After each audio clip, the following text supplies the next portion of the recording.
Seorang oknum TNI dipastikan terlibat dalam kasus penculikan dan pembunuhan Kepala Cabang Bank BRI Ilham Pradipta. Hal ini dibenarkan Kepala Pusat Penerangan TNI Brigadir Jenderal Marinir Freddy Ardiansyah dilansir dari Kompas.com. Ia mengungkap, saat ini yang bersangkutan tengah menjalani pemeriksaan di Datasemen Polisi Militer Kodam Jaya.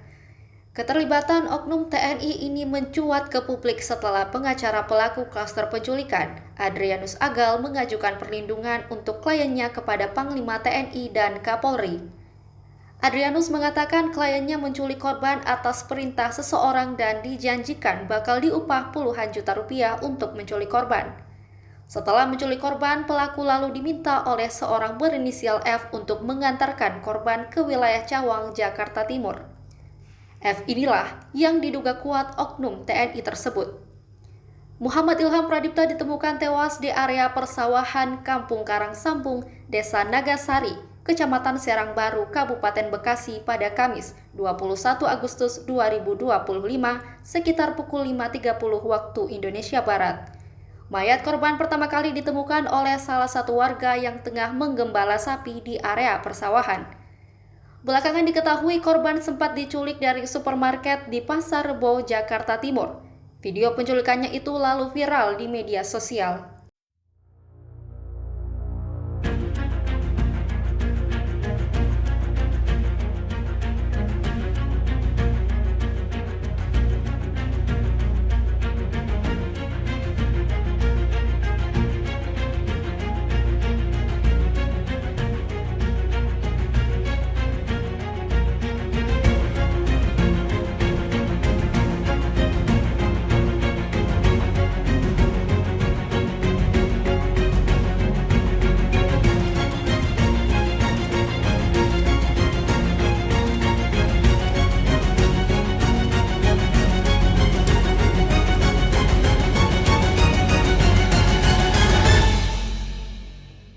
Beberapa waktu lalu kan Bang Agal menyebut ada oknum F dari satu instansi gitu ya, dan barusan dari Pom Jaya, Kodam Jaya gitu, terus menyatakan bahwa ada satu prajurit yang ditahan. Bang, apakah yang dimaksud Bang Agal prajurit tersebut? Saya pikir mungkin kalau sudah ada informasi seperti itu, saya juga tidak bisa mendahului teman itu, tapi yang pasti kasus ini kan berkembang ya. Gitu, karena kebetulan Eras juga sudah mengajukan justice collaborator di lembaga penjaminan saksi. Kenapa kami mengajukan Eras ke lembaga penjaminan saksi ini? Karena kami mau mengungkap fakta-fakta yang sebenarnya. Jadi karena kami mengungkap fakta-fakta sebenarnya ini, tentunya kami mengharap bahwa nanti di persidangan pertimbangan dari majelis hakim dapat memberi keringanan terhadap klien kami. Nah, sejauh ini kan sebelumnya Abang cuma ngomong satu oknum yang berinisial F gitu, Bang. Iya. Nah, sebetulnya ada oknum lain nggak sih, Bang, yang lebih dari satu gitu, Bang? Kalau dari pengembangan dan total tersangka yang sudah ditahan kan kurang lebih 15 ya.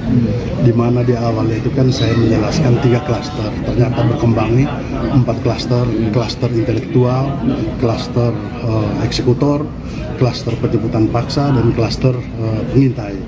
Gitu. Nah, dari total 15 tersangka yang ditahan ini, tentunya apakah itu masih gabungan dengan yang dari oknum itu, tapi yang pasti bahwa kami apresiasi lah polisi hanya karena ada kode etik yang kami tidak boleh mendahului untuk bicara di media seperti itu. Tapi yang pasti bahwa informasi itu ya seperti itu. Download Tribun X sekarang, menghadirkan lokal menjadi Indonesia.